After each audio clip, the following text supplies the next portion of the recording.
and breathed life into us again. And we're thankful that you've given us another day to live, Lord. May our thoughts be of serving you. Lord, we pray for Dan this morning as he brings us the preaching of your word. Lord, help him to gather his thoughts, collect his thoughts, help him to communicate it clearly. I know this is his first time preaching. Lord, I pray that the preparation that he's done would bring you honor and glory, and that the delivery today, that we would listen, we would hear what you've laid on his heart, and that we would walk out of this place doers of the word and not merely hearers only. Lord, be with us as we continue to study in Matthew 24. Bless us in Jesus' name. Amen. All right. How about if we take just a couple of minutes and do just an overarching review of where we are, where we've come from. We started a few years ago in Daniel, and we looked at all of the different prophecies and visions in Daniel. Started in chapter 2 with Nebuchadnezzar. He was given a vision of 4 kingdoms, Gentile kingdoms, and that was represented by the statue of gold, and the chest of silver, and the waist of bronze, and then the legs of iron, and down to the 10 toes. And we saw the interpretation of that is there would be 4 Gentile kingdoms that would rule over the earth, that the rulership of the earth was taken away from the Jews for disobedience to God's covenant and given to the Gentiles. And that's where we are today. We found out that in the later stages of this last Gentile kingdom, which we identify as Rome, that there will be a 10 kings or a 10 nation conglomeration in the future. And we know it must be in the future because there never was a time when there were 10 kings ruling over any Gentile kingdom. Okay, so we get the basic structure of future events here. And then in chapter 7, we have a little more detail. Daniel has a vision that complements Nebuchadnezzar's vision in chapter 2.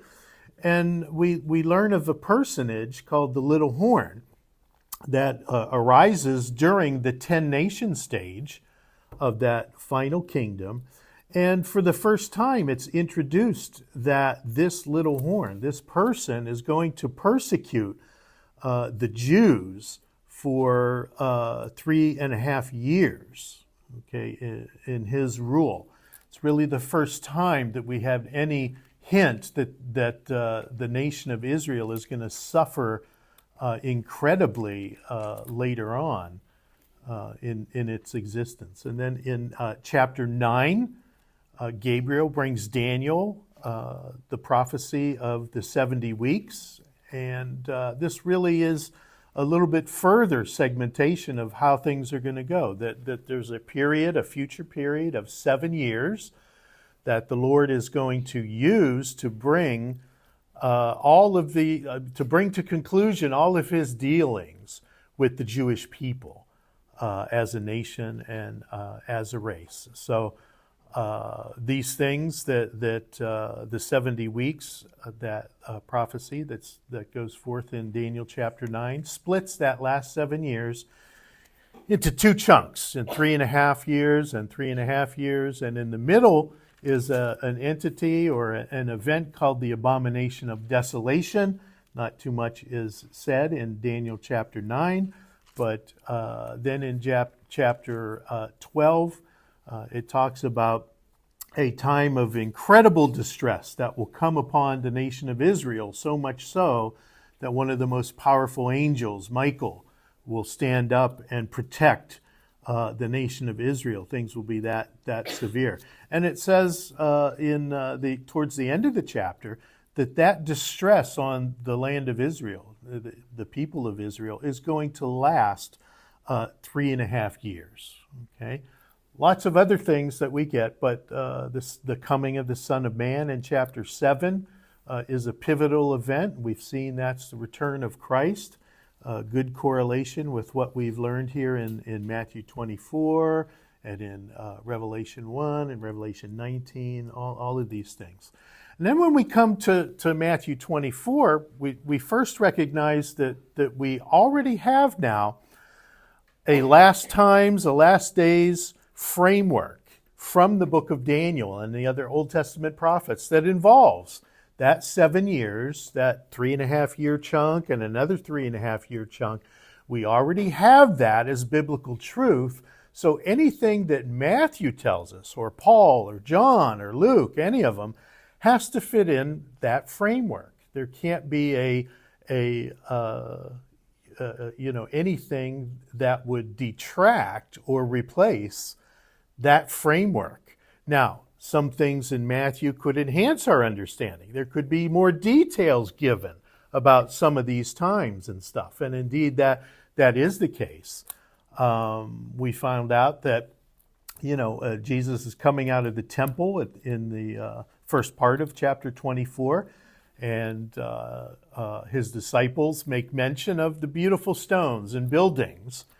And Jesus says, "Do you not see all these things? I say to you, not one stone here will be left upon another, which will not be torn down." Okay, so he's predicting the destruction of Jerusalem and the temple here.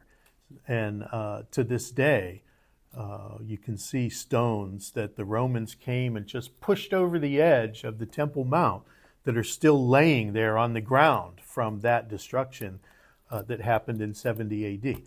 And so it's natural for the disciples. Many times, things that Jesus said they didn't fully understand at the time. So some of them approach him privately later and says, "Tell us, when will these things happen?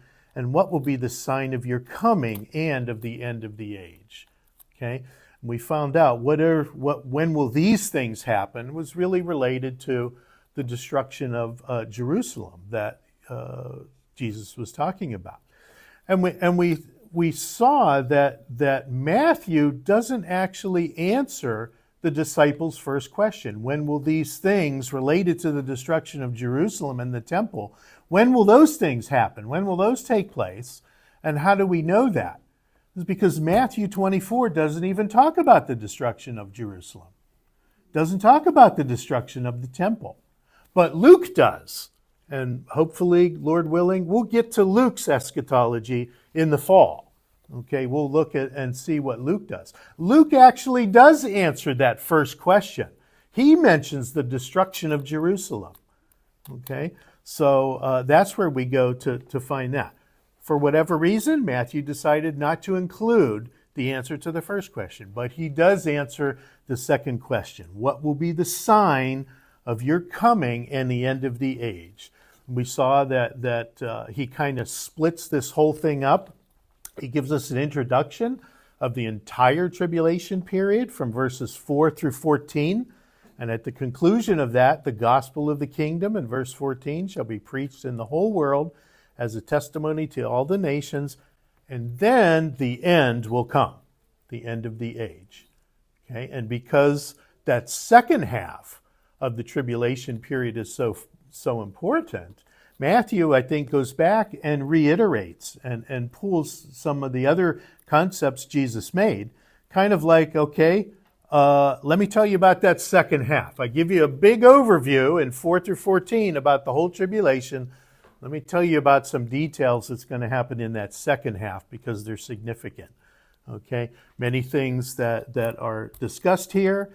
And then finally in verse 29, but immediately after the tribulation of those days, the sun will be darkened, the moon will not give its light, and the stars will fall from the sky, and the powers of the heavens will be shaken. Okay, quotation from Isaiah 13. That's why you see the capitalized letters in the text there. That's an Old Testament quotation. And then the sign of the Son of Man will appear in the sky, and then all the tribes of the earth will mourn, and they will see the Son of Man coming on the clouds of the sky with power and great glory. Direct quotation from Daniel chapter 7, coming in the clouds, the Son of Man coming in the clouds. And he will gather forth his angels with a great trumpet, and they will gather together his elect from the four winds, from one end of the sky to another. Again, we talked about this passage last week, the gathering together of the elect from the four winds at the great trumpet. The passage here that's you notice some capitalized letters to in your Bible, another quotation from the Old Testament. My Bible, I think, erroneously quotes from Exodus 19:16. If you go back to 19:16 in Exodus, you'll see nothing really mentioned about gathering or anything. It's just a loud trumpet was blown. That's why they reference that, is only the trumpet part.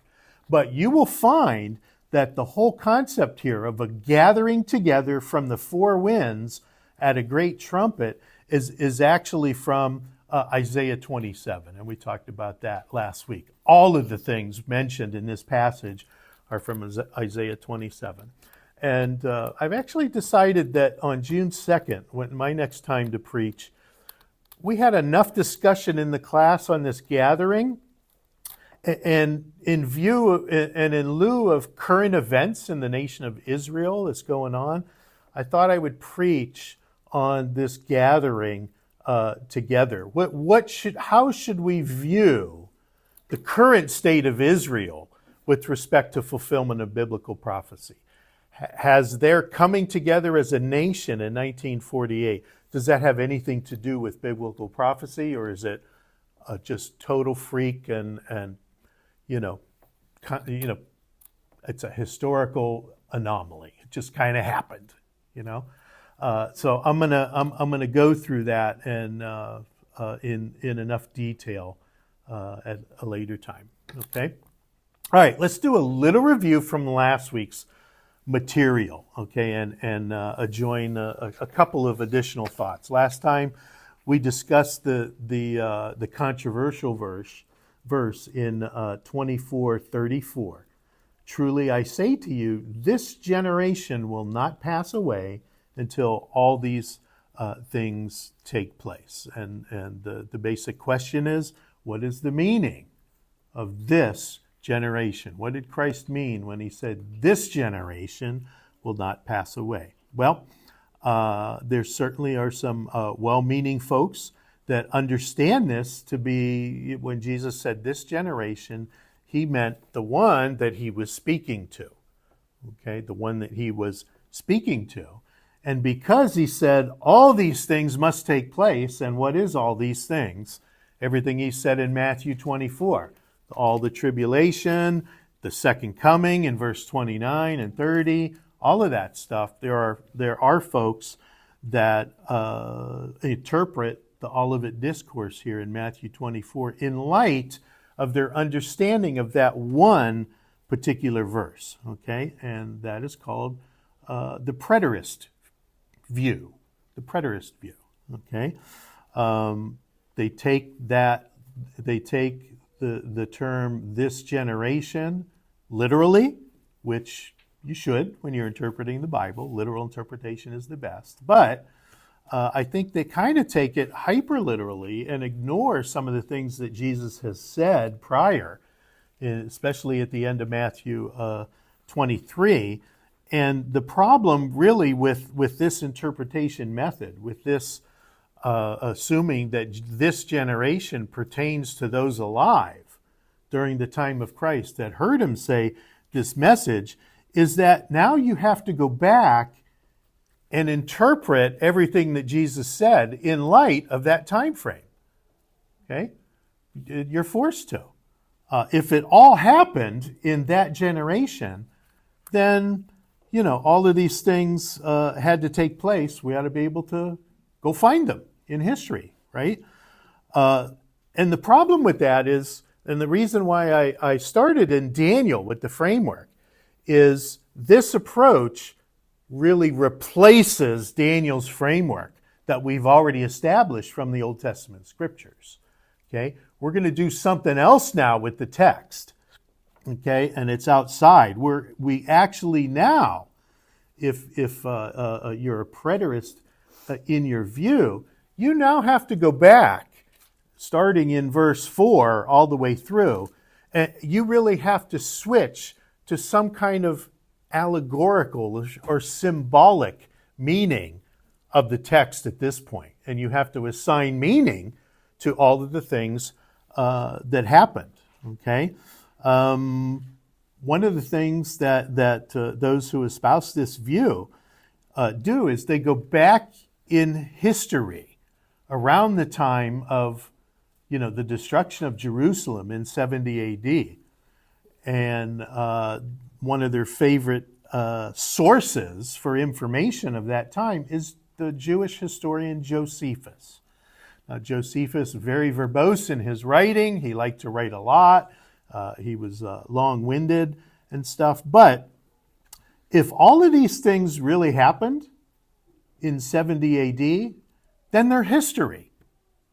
It's already history. It's already occurred. We ought to be able to go and actually say, okay, let's ask some serious questions now. Okay, for example, what was the abomination of desolation if it all happened in 70 A.D.? What was it? Okay, what cosmic signs are documented that happened in 70 A.D.? You think a cosmic sign would be something that somebody would have wrote about. Okay, how about the mention of false prophets and false messiahs displaying great signs and wonders? We got some names. We got what were the miracles that they did back then? Surely somebody saw it and wrote about it. We got to have that. And to me, I think the most important and serious one is, what day was the second coming? Right? Jesus said in 31, in Matthew 24:30, he would come on the clouds of heaven. If all of these things happened in that generation that heard Jesus give these prophecies, then what day was his second coming? That's got to be history now, right? When did that happen? Okay. Let me give you an example, a few examples of how preterists kind of go back into the text and look in history for the meaning. Remember last time, what is the preterist's view of the abomination of desolation? What was the abomination of desolation? Remember, it was the Roman army itself, going into the temple, into the Holy of Holies, and putting their standards or their shields in place. That certainly would have been an abomination to the Jews. And we listened at some of the arguments against that, is that the sieging of Jerusalem didn't happen very quickly. They built a wall all around the city. It took months and months to build this wall. And by the time the Roman army would have gotten to the Holy of Holies, it would have been too late for the Jews that were in Jerusalem to flee to the mountains, as Jesus commanded. When you see the abomination of desolation, flee to the mountains. What would be the point? If they're already there, it's too late. You're not going to escape the city. Okay, so we kind of put the abomination of desolation being the Roman army to bed. Okay, what about the cosmic signs? Cosmic signs. What cosmic signs were recorded there? Well, this is kind of humorous. There's one preterist that takes a record in Josephus like this. There broke out a prodigious storm in the night with the utmost violence, very strong winds, with the largest showers of rain, with continual lightnings and terrible thunderings. How does a thunderstorm, even a violent one, actually fit the description of cosmic signs? Is that what passes for a cosmic sign, a thunderstorm? And yet, they will take what Josephus wrote and say, hey, that's a fulfillment of what Jesus said here in verse 29, the cosmic signs. Okay? Interesting. What about the false prophets and false Christs and the miracles? Okay? Well, it's an absolute fact of biblical history and scholarship that there were no individuals that claimed to be false prophets, or more importantly, a false Christ or false Messiah, until after about AD 130. Okay? And even those that believe this all happened in 70 AD, they can't name any individual that claimed to be Christ prior to 70 AD. There just isn't one. Some of them will say, Agabus as a false prophet in the book of Acts, or, things like that. But false prophet and false Christ is different. You still got the issue of what signs and miracles, did they display? No record of anyone witnessing anything like this. Okay. What about the second coming? I think this is the most serious error. So if Jesus returned in 70 AD, what day was that? Somebody must have seen the Lord Jesus come in his second coming.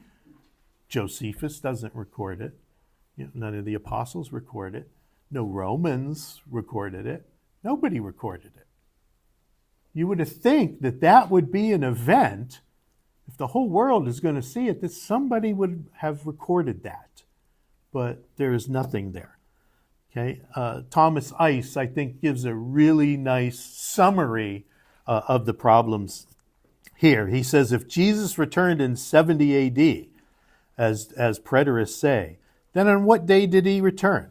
Since this is a past event, we should be able to know the exact day our Lord supposedly returned and fulfilled this passage. He says, I've never read in any preterist material any of them who can tell me the day, an exact manner or event that supposedly was Christ's return in 70 AD. In fact, this is such a non-event in terms of church history, 70 AD, that it was not until the 17th century that we have an extant record of anyone suggesting anything like a preterist view that refers to Matthew 24:27 as occurring in AD 70. Had Christ returned as described in that passage, surely Josephus would have observed it, but even the verbose Josephus does not record such an event because it did not occur.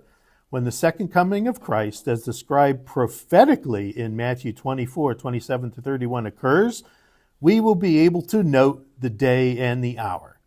The description of Christ's return in this passage is of a nature that it will be such a public event that will be observed by multitudes of people. The exact day and hour of this event will not be lost in human history.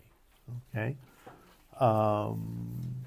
Good summary of some of the reasons why that view, this generation, should not be taken to mean that the ones that heard Jesus make these prophecies. Well, there are 7 basic views of just this generation, what this generation actually refers to.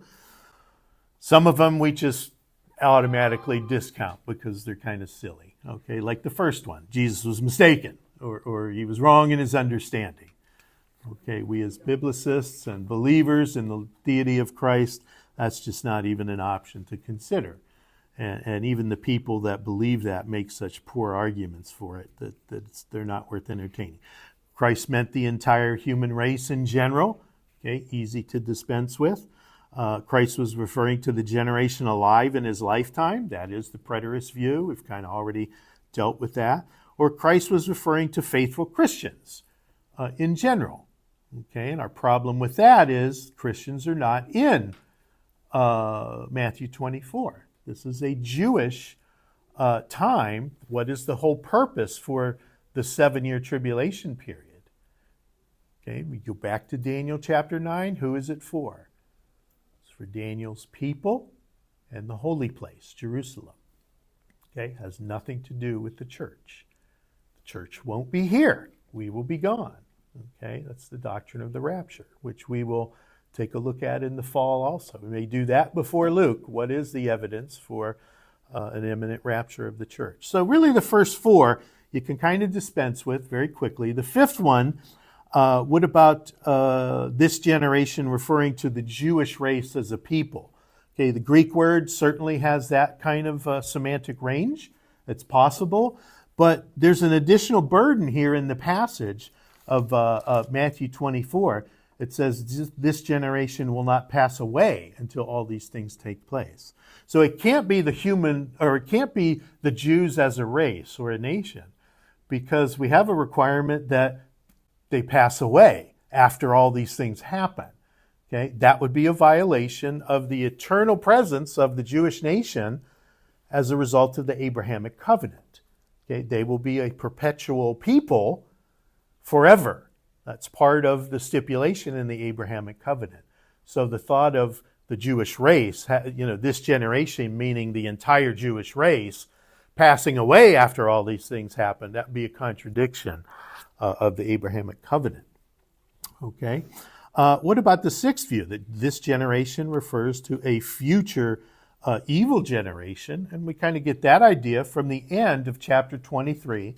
Remember, Jesus is pronouncing his woes on the Pharisees and the Sadducees, and he's saying, look, you are the type of people that killed the prophets.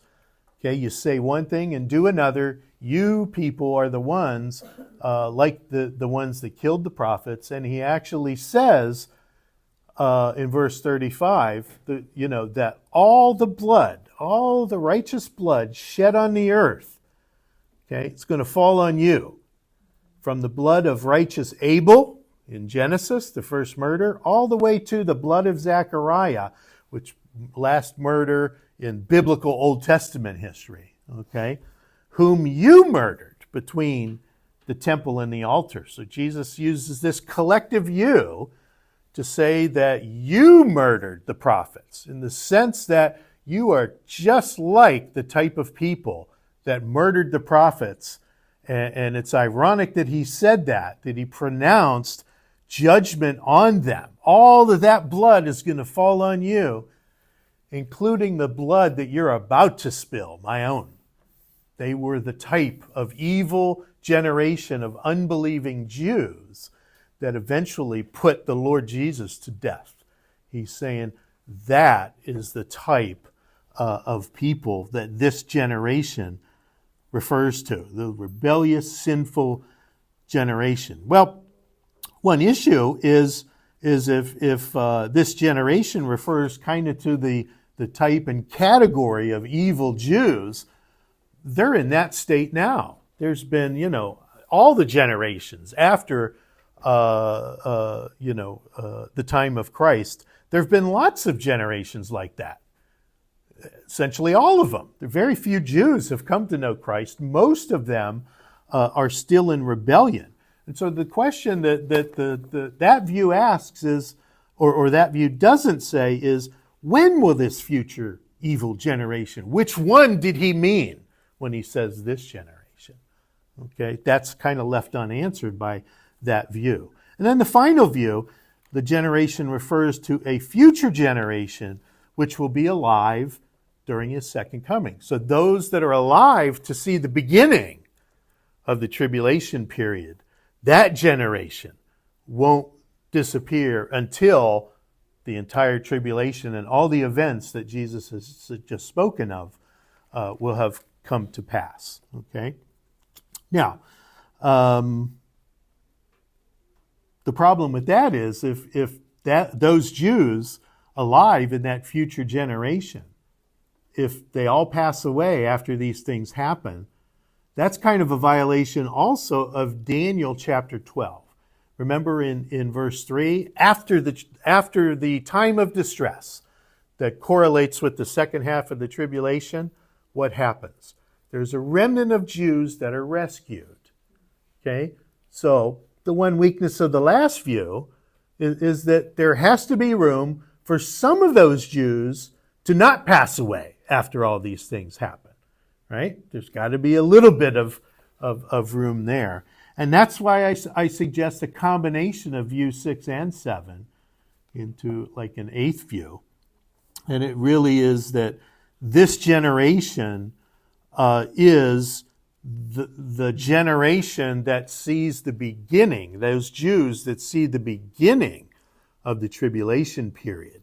They will live through it, but they will also be characterized by an evil, unbelieving, generation. Most of them will be destroyed by the end of the tribulation period. So they will certainly pass away prior to the end of that. But some of them will be saved. Yes, Keon.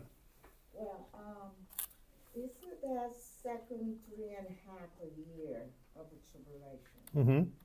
Does it during the time period that the Lord gonna mark on the 144,000? Yes. Actually, there is some evidence that could be in the first half also. But during that 7-year tribulation period, I think, and I'd have to juggle my memory, but I think that is in chapter 14, I think, the 144,000. And I think we can make a case that the seals and the trumpets are in the first half of the tribulation, most of it. So we will get to that in Revelation, but it is during that time that the 144,000 are sealed, and presumably they go and preach the gospel in the world. Perhaps only to Jews, but perhaps worldwide also. Yeah, that definitely happens there. There's no lineage traced to like the Abraham line, bloodline, I mean, all the way to David, or to Jesus, of course.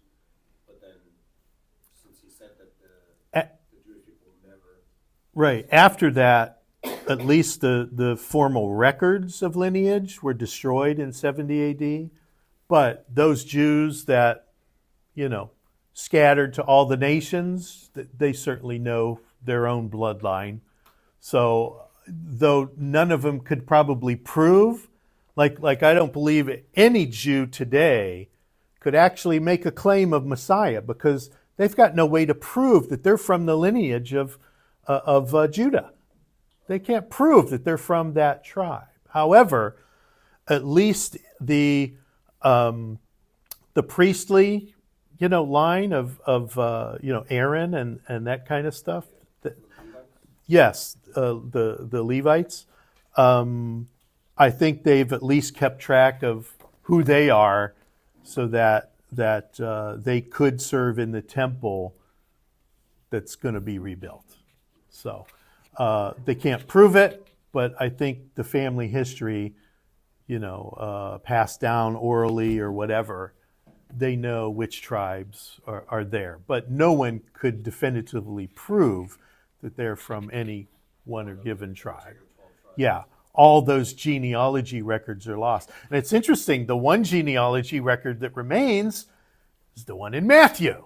So Jesus is the only one that can demonstrate he is from the tribe of Judah as a claim to the Messiah. Okay, that one is still there. One Jewish friend, he's a Christian, he's a born again believer. He don't know that, so what tribe you come from? He doesn't know. Yeah, that's probably very typical. And many of them, since most Jews today are not very religious, they don't even care. To them, it's more a race. Doesn't matter to them what tribe they're from. It doesn't have any consequence to their life. Nor does the Lord God himself, right? Most of them are secular these days. And even the converted Jews, some of us says They probably don't know. Yeah. And they technically, I guess, couldn't be because I've had friends that have become Jewish. Yeah. But they're German. Right. Yeah. That's a proselyte conversion. That's not a, they're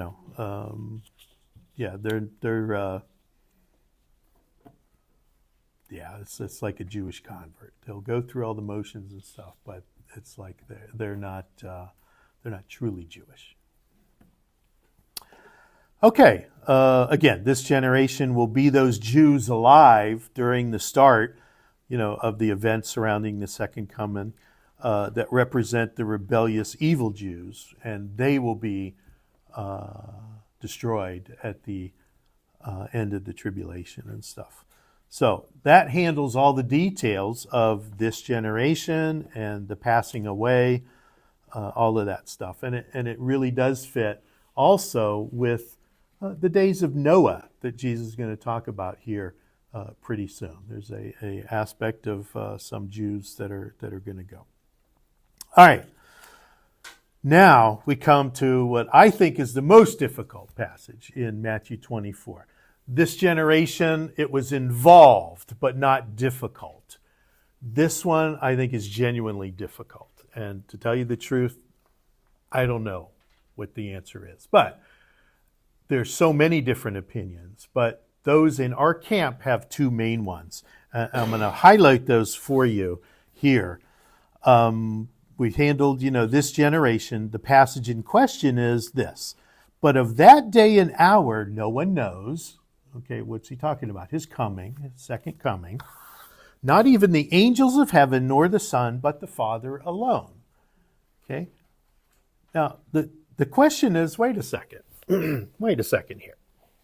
We know that after the abomination of desolation, there's exactly 1,260 days left in the tribulation period. We have that framework from Daniel. Okay? We know that Jesus comes back at the end of the tribulation period. How, in what sense do we not know the day and the hour? If we know such detail about the length of time for the tribulation and the second half of the tribulation, how can believers at that time not know the day? I understand the hour. Of course, probably, morning, noon, night, don't know. But the day, we count? When the abomination of desolation occurs, boom, the Jews recognize it's occurred and they flee to the mountains, so they ought to know that day. Can't you count 1,260 days into the future and say, that's when Jesus will come back? That's the tension that I think exists, here in our camp. There is some tension here in this verse. What are some possible interpretations of folks in the conservative camp? Okay, there are basically two, and lots of variations of each of them. But the two basic interpretations are this. Thomas Ice is a modern day eschatology professor and has written lots of books. He says that Jesus did not know the day or the hour of his second coming. He didn't know it in the realm of his humanity because he purposefully and willfully set aside some of his deity in subjection to the Father, specifically for the purpose of redemption and dying on the cross. There are some things that Jesus did not know. Okay? He says it like this. Jesus is saying that in essence, he was not telling them at that time when he was returning. However, this doesn't mean that those at a future time would not be able to know when he was returning. Okay, and he quotes another guy, Yeager, says, the thought of the context that is that at the time that Jesus spoke to his disciples, and even yet now at the current writing, nobody knows the day and the hour. It is not until after the rapture, when one is in the tribulation, that God's prophetic clock will resume ticking. And for believers living during that time, they will be able to know at least the day when Christ will return to planet Earth. Okay? I don't like that explanation at all. I really don't. I think it's just, you're trying to answer an important question by deflecting it with an argument about, well, he didn't know it in his humanity. Or the people later on will be able to know, and, that kind of stuff. What does it say? No one knows. Not even the angels. Okay? Now, I understand the Son of God, okay, perhaps after his resurrection, now that he's in glory, I don't know problem now that he knows when his second coming is going to be. But no one, I think that really means people. Okay? So I don't like that explanation. I really don't. It just rubs me the wrong way. I'm not comfortable with it. I get it. I understand what he's trying to say. I just don't, there's something wrong with it. I don't like it. Yeah, Lisa. You think maybe they want to try and figure out that day, because from Daniel and what he told the wise men, the wise men were able to predict when Christ was going to be born. So do you think But that not has- precisely, kind of the time Well, frame. yeah. Yeah. But is that possible that maybe because they knew that, Maybe. they want to know this too? Right, that could be. Yeah. Yep. Okay, MacArthur, he's got a little slightly different take on it, which seems a little more reasonable, but again, I get an issue with this. He says it like this: the time period of the second coming will be known. Okay, so he's obviously talking about the length of the tribulation, that kind of stuff. The approximate time period for the second coming will be known, but the day and the hour will not be. Okay? The period of the tribulation, very clearly indicated, and we know the coming of the Son of Man, verse 29. It says immediately after the tribulation. But how immediately? We don't know. And that's true. It doesn't say in the text. It just says immediately after the tribulation of those days, coming in the clouds of heaven. Okay? Doesn't say exactly. I get what he's saying there. Once the sign comes, we don't know how long it'll be before he actually establishes the kingdom. Okay? That's a different question, John. Come on. Okay? We're talking about the second coming, not when you're going to establish the kingdom. That's not the question. Okay? Yes, we don't know after the second coming. How long will it be before he establishes the kingdom? Yes, that's true. But that's not the question here. Okay? That is not the question. They're talking about, he's talking about the second coming. He says, so there's some latitude in that. There's a period of time in there. Daniel gives us a hint of it because in Daniel 12:11, Daniel speaks of a period of testing and tribulation of 1290 days. Okay, so he adds another 30 days on the end. We talked about that when we had to speculate what could the possible extra 30 days be for, out there in Daniel. What's it for? There's nothing said in the text. We don't know. He says Daniel, and then in Daniel 12:12, he speaks of 1,335 days. He adds another 45 days, making a total of 75. So Daniel sees a 3.5-year period, 42 months, 1,260 days, and then he sees another period which is not described as to his contents of 75 days. So we don't know exactly the day and the hour. The time period, yes. The general period, yes. Now we only know that once that period, we will only know that once that time period begins. When the abomination of desolation begins, then we will know the approximate time period. That's what MacArthur is saying. So he seems to be saying that at the abomination of desolation, we're going to have 1,260 days. That's the tribulation period. Okay, that's the end of the tribulation period, and then sometime after that is the second coming. We don't know how many days that's going to be after that time. I think that's what he's trying to say. Okay? He says, we go on, we don't know what generation they, all these things, will come upon. Could be this generation. Could happen any moment. The church removed and the tribulation begins. So we don't know what generation it is, but the generation that it comes upon, even with those signs, even with all that goes on, still won't know the exact day and the exact hour when Christ is coming. Again, we don't know what generation it's going to be. That's not the question. That's not the question. It's when will the second coming be, not when will that generation be in terms of a time frame. Okay? Tell you the truth, I don't like this explanation either.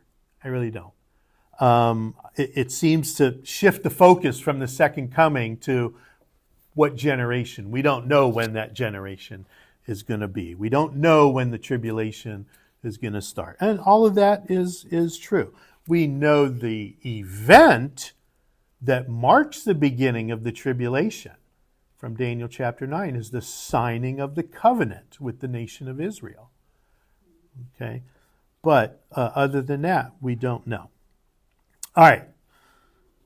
You know, this is one of those verses that I'm content letting that simmer on my theological back burner until I got more understanding or more data or someone comes up with a more reasonable explanation of this text. Okay? I am not sure exactly how to interpret that. And I'm comfortable with that. One verse out of, all of Matthew 24, probably the most difficult verse to interpret in our understanding. I'm okay with it. But there is an application here that I'm comfortable with. And Walvoord, I think, does a very good job. John Walvoord. He says, though the passage is talking about the second coming of Christ, and not the period preceding the rapture. Okay, the rapture's not in Matthew 24 here. It's the Jews are. Obviously, those living in the period before the second coming, who are able to see the signs of the second coming, the earthquakes and the famines and everything that he describes in Matthew 24 prior to his second coming, indicate its approach. They should be watching. They should be watching for the Lord's return. Okay? How much more should those waiting for the rapture, which has no signs associated with it, how much more should we be watching for his coming? Live in the constant expectation of the imminent return of Christ for his church. So, Walvoord essentially is saying this. Look, this passage here, that day and hour no one knows, it's talking about the second coming, not the rapture. But if the people alive at that time should be watching for his coming, so should we. Because they've got signs to help them know when his coming is.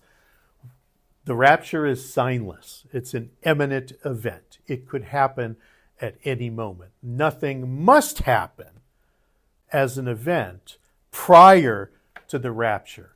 Some things could happen. You could see a rebuilding of the temple.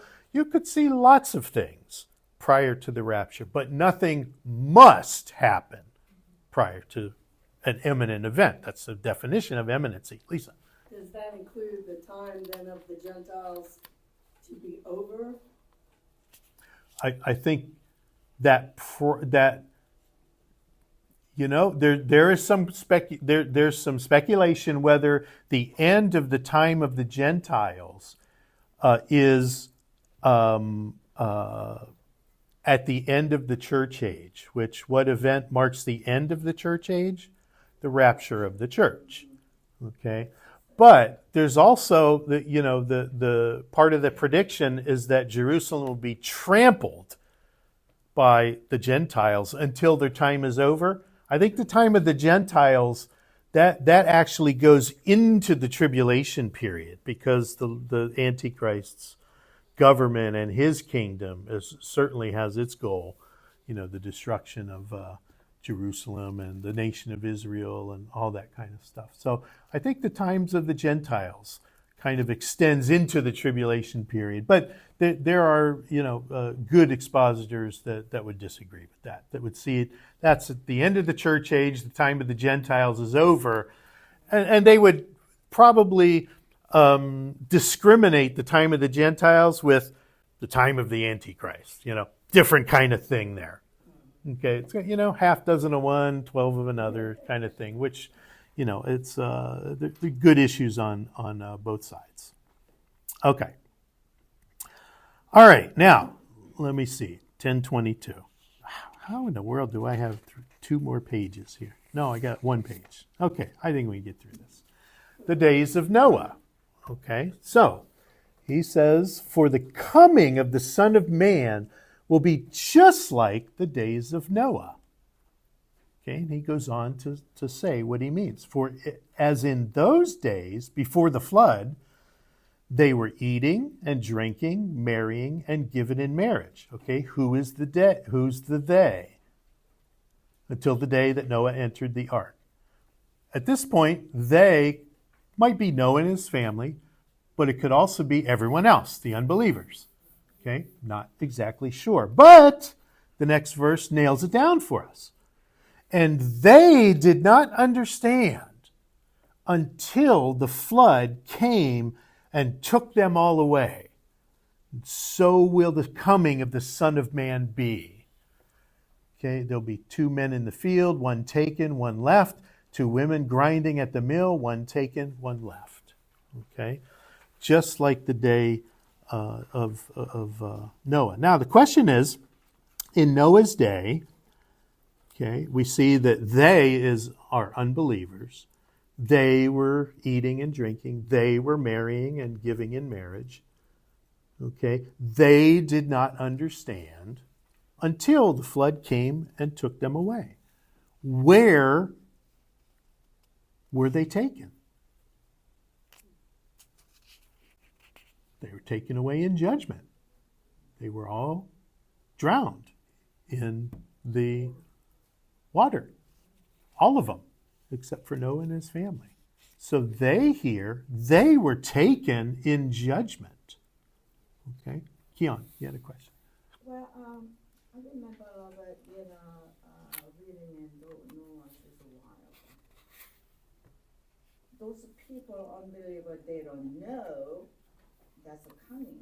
Right. But as for Noah, God told him that within 7 days.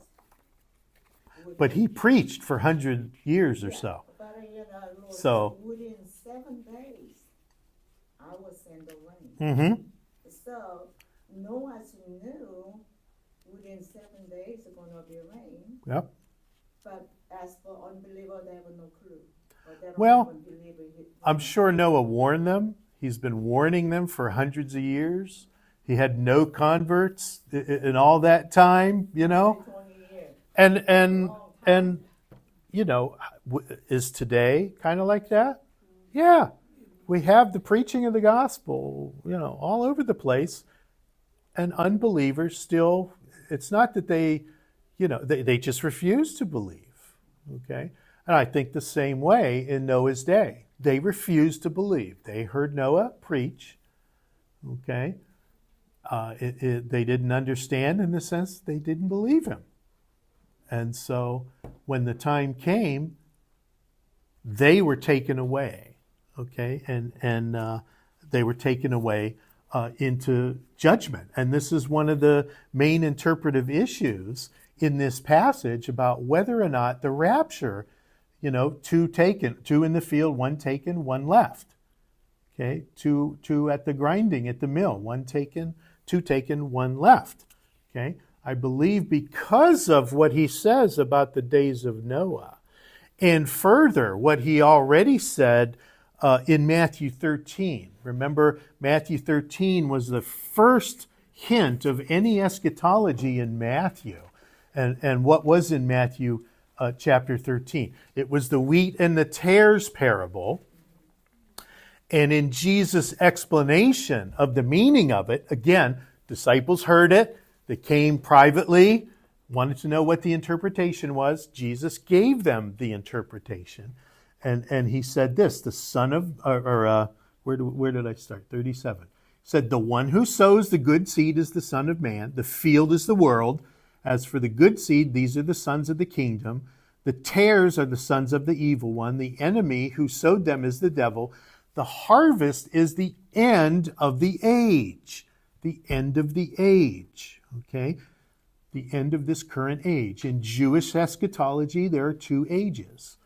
There's the pre-Messianic age, which we are in now, and then there's the Messianic age that's coming in the future, the kingdom age.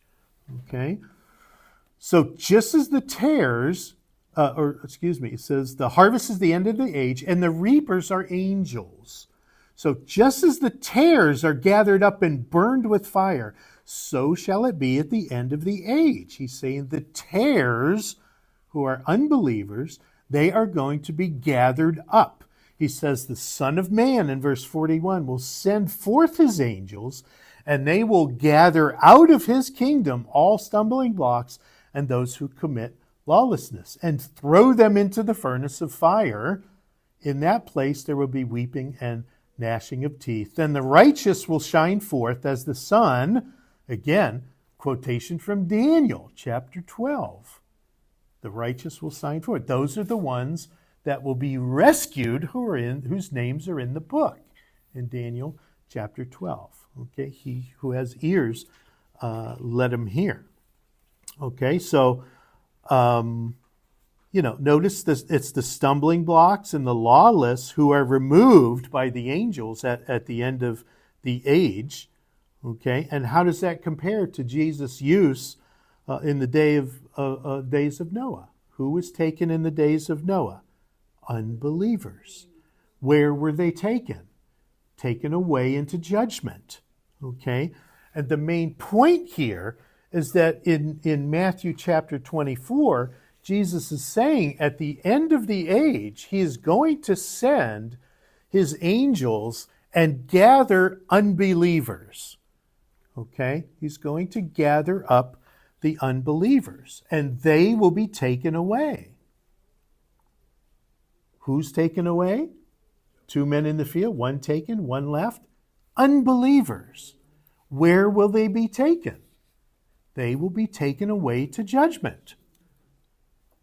Okay, so at the end of the age, all you will have left after that gathering is believers on the earth. Jewish remnant that was saved, the ones rescued, and I'm quite sure there will be Gentile people that converted either from the 144,000 preaching, perhaps Moses and Elijah, the 2 witnesses. I interjected my own belief of who they are, but the 2 witnesses, or the angel in chapter 14, preaching the gospel to the whole world. Okay, all of that is possible. So, I don't see the rapture here in Matthew chapter 24. Just like in the days of Noah, in the future tribulation period, at the end, it will be unbelievers taken away, and they'll be taken away to judgment. Okay, this is not the rapture, and this is why it's not. And what is the judgment? It seems like weeping and gnashing of teeth back in the Matthew 13 passage, kind of very common for hell. The depiction of that kind of judgment. So. Okay. Just a couple of comments to reiterate that again. During the rapture, who's taken away? Okay, those that are saved. Okay, who's left behind? Unbelievers. That's the rapture, right? But here in Matthew 24, we have exactly the opposite situation. Okay, Matthew 24, who's taken? Unbelievers. And where are they taken? They're taken away in judgment. Okay? So, who are left behind? Believers to enter into the millennial kingdom. Okay? All right, here's how I envision, before I open it up for questions or so, here's how I envision the rest of the class for the month of May. Next time we'll cover 42 through 51, which is different charges to be ready for his coming. And then we've got the parables, the kingdom parables, which I believe are parables of judgment that are coming in Matthew 25.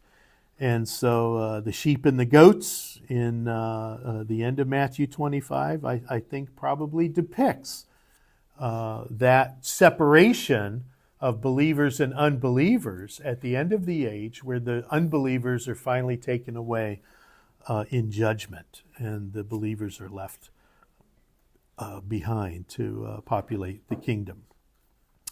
And then the following week, again, I'm going to preach a sermon on kind of Matthew 24, 31, the gathering of the trumpet from the four winds, and what is that? Is that gathering that Jesus mentioned? Is there any relation to the modern state of Israel in terms of biblical prophecy? Some of you might know that there are many folks that believe that Ezekiel 37, the vision of the valley of the dry bones. Okay, many believe that the modern state of Israel is actually the fulfillment of Ezekiel 37. Okay, and I want to review that and go through it in great detail, and that's what I'm going to preach on in about a month's time from now. So, okay, let's open it up for some quick questions, comments, snide remarks. Yes, Keon. This is 31, Matthew 24, 31, I said, he shall send his angel with great sounds of a trumpet. Yep. And they shall gather together his elect from all winds, from one end of the heaven to the other. Yes. Is it not that it's a church or Jews? Jews. Okay. This is and I'll cover that a little more in the sermon, but this is after the second coming, and that quotation that Jesus is quoting from is in Isaiah 27. You have all the makings there, the trumpet, the gathering, and the four winds. Okay, what is that gathering? I believe that this verse in 31 is a gathering that's going to happen after the second coming. The Lord is going to gather them together, whether miraculously by transporting them, or they're all just going to come, back to Israel in order that the millennial kingdom and the messianic blessings would be dispensed on all the Jews that are scattered around the world. Okay? So the elect here does not mean church saints. It means Old Testament or Jewish saints that become believers during the tribulation period. Okay, because Yeah. we said something about that Matthew here, chapter 24, is a gathering, is not the believer, but It's unbeliever. Jewish believers. In verse 31, it's the gathering of Jewish believers for blessing. Okay? The judgment down in the days of Noah, that's kind of a gathering for judgment of unbelievers. Yes, the reason I'm asking, okay, in the Noah's time, unbeliever, they are taken up in a judgment. Yeah. Okay, and the Matthew. Also, Well, we're not in the rapture, we're not taken up in judgment. Okay. Yeah. In the Matthew, you say, Jesus' parable of a wheat and tare. Yeah. And the tares are bound up, and they will be Right. into the judgment. Right. And so taking right here, 31, it's not the tare, it's the elect. Right. It's a different gathering. Okay. This is a different gathering. So it's like this gathering in verse 31 is first. Okay? After that, sometime, very closely, will be the gathering of the unbelievers, just like the days of Noah. Okay? Yeah.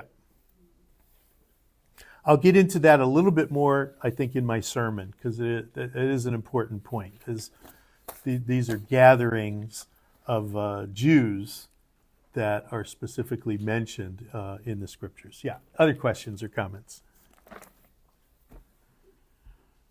All right.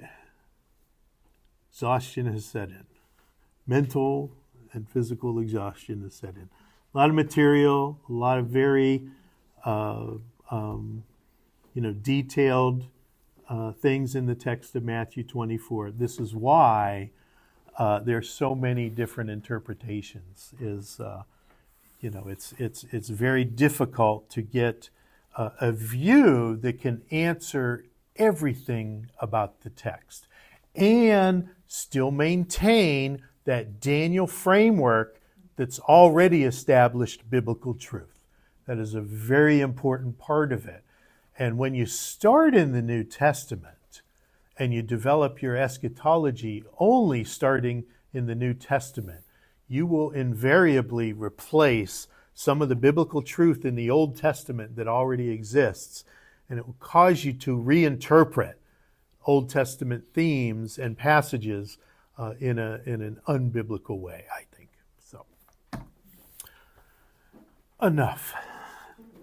Class dismissed. Thank you.